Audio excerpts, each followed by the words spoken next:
सरकार की एजेंसियां और पुलिस प्रशासन पीएफआई पर कार्रवाई कर रहा है। पीएफआई पर बैन लगा दिया गया है, उसके तमाम दफ्तरों के बाहर सुरक्षा बढ़ा दी गई है। साथ ही दिल्ली के शाहीन बाग इलाके के अंदर जहां पीएफआई का मुख्यालय है वहां पुलिस की भारी तैनाती कर दी गई है।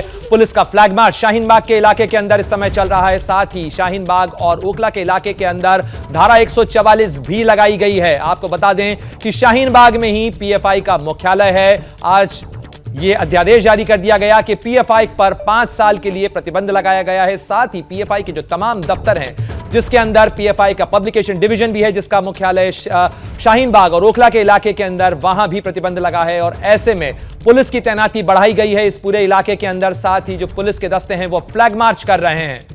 पीएफआई पर 5 साल के प्रतिबंध के बाद दिल्ली पुलिस भी अलर्ट पर है। इस वक्त हम शाहीन बाग इलाके में हैं और आप देख सकते हैं जो दिल्ली पुलिस के जवान हैं कंपनी फोर्स की, वो इलाके के अंदर पेट्रोलिंग कर रही है। इसी शाहीन बाग इलाके के अंदर पीएफआई का भी ऑफिस है। मामले की संवेदनशीलता को देखते हुए जो पुलिस बल है उसको तैनात किया गया है और इलाके के अंदर भी जो दिल्ली पुलिस है उसकी लगातार पेट्रोलिंग चल रही है। इस तरह के इनपुट से कि जो भीड़ है वो इकट्ठा हो सकती है, प्रोटेस्ट हो सकता है। और धारा 144 भी दिल्ली पुलिस की तरफ से पहले ही लगा दी गई थी और अब जब पीएफआई पर सरकार ने 5 साल का प्रतिबंध लगा दिया है, तब जो स्थिति है वो कंट्रोल में रहे, किसी भी तरह की ऐसी घटना ना हो जिससे जो लॉ एंड ऑर्डर है उसकी स्थिति खराब हो। और उसी को लेकर आप देखिए किस तरीके से जो भारी संख्या में पुलिस बल है उनकी तैनाती तो इलाके के अंदर की ही गई है। साथ ही जो पुलिस है वो लगातार शाहीन बाग इलाके की गलियों के अंदर कुछ इस तरीके से पेट्रोलिंग कर रही है जिससे जो हालात है, जो स्थिति है वो नियंत्रण में रहे। कैमरामैन आजी चाकू के साथ वरुण जैन, एबीपी न्यूज़, दिल्ली, शाहीन बाग। तो एबीपी न्यूज संवाददाता वरुण जैन की रिपोर्ट आपने देखी। जिस तरीके से पुलिस के दस्ते मार्च कर रहे हैं शाहीन बाग के इलाके के अंदर, साफ तौर पर यह एहतियात के इंतजाम है, क्योंकि पीएफआई की भूमिका कई विरोध प्रदर्शनों में रही है, कई हिंसक तोड़फोड़ की घटनाओं में पीएफआई की भूमिका रही है। और देश भर में 22 सितंबर को हुई छापेमारी और उसके बाद कल हुई छापेमारी के बाद यह बड़ा एक्शन गृह मंत्रालय का, जिससे पीएफआई के खिलाफ सरकार का सर्जिकल स्ट्राइक कहा जा रहा है, क्योंकि इस संगठन के ऊपर बीते 1.5 दशक के दौरान कई बार सवाल उठते रहे। 2012 में केरल हाईकोर्ट में केरल पुलिस ने कहा था कि यह बदला हुआ सिमी है, लेकिन इस संगठन पर कार्रवाई पुख्ता इंतजामों के साथ की गई। और एक बार सीधे रुख करेंगे, हमारे सहयोगी वरुण जैन हमारे साथ जुड़ गए हैं। वरुण, जिस तरीके से एहतियात के इंतजाम कर रही है दिल्ली पुलिस यहां पर, क्या माना जाए कि इस बात की आशंका भी है कि पीएफआई का जो कैडर है, पीएफआई के जो कार्यकर्ता हैं, वो सड़कों पर उतर सकते हैं, तोड़फोड़ कर सकते हैं? देखिए, बिल्कुल इस बात की पूरी संभावनाएं हैं। यही वजह है कि दिल्ली पुलिस ने इस इलाके में धारा 144 लगाया था। जामिया और उसके आसपास किसी भी तरह का कैंडल मार्च या किसी भी तरह का प्रोटेस्ट करने की इजाज़त नहीं दी है।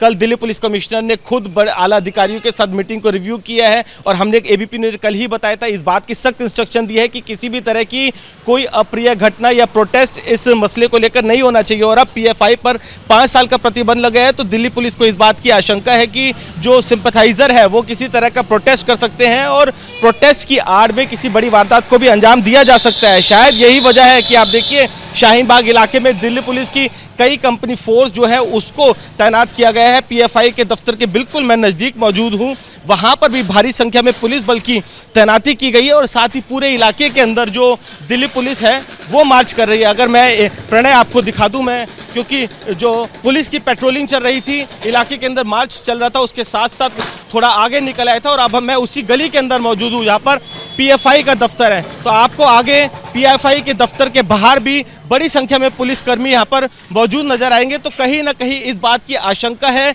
इस बात की संभावना है कि जो प्रोटेस्टर है वो सड़कों पर निकल सकते हैं और उसी को लेकर पुलिस एहतियात बरत रही है, किसी कोई अप्रिय घटना ना घटे, उसी आशंका के मद्देनजर पूरे शाहीन बाग इलाके के अंदर जो पुलिस की कई कंपनी फोर्स है वो लगातार पेट्रोलिंग कर रही है। और आप सामने भी देख सकते हैं कैमरे की नज़र से किस तरीके से पीएफआई के दफ्तर के बाहर पुलिस बल की तैनाती है। आप देखिए कितनी पतली पतली गलियां हैं, कंजस्टेड इलाका है यहाँ पर और जो भीड़ है आप नजर बनाए रखें। जिस तरीके से पुलिस की तरफ से इंतजाम किए गए हैं, लेकिन मेरे सहयोगी नीरज पांडे भी लगातार होम मिनिस्ट्री में जो कुछ हलचल चल रही है उसका अपडेट आपको दे रहे हैं।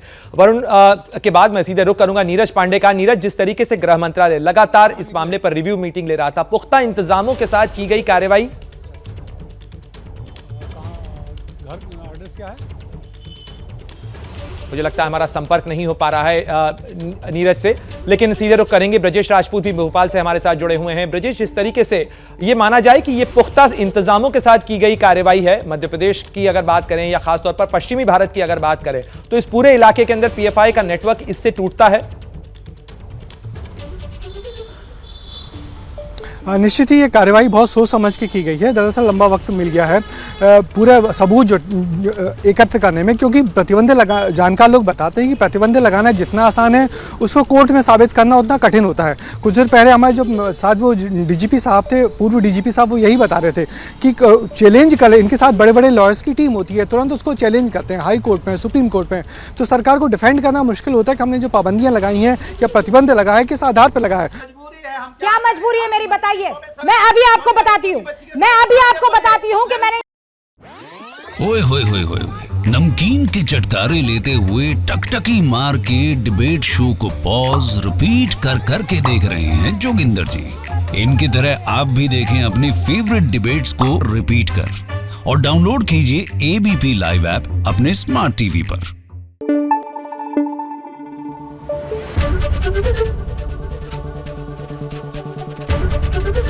एबीपी न्यूज आपको रखे आगे।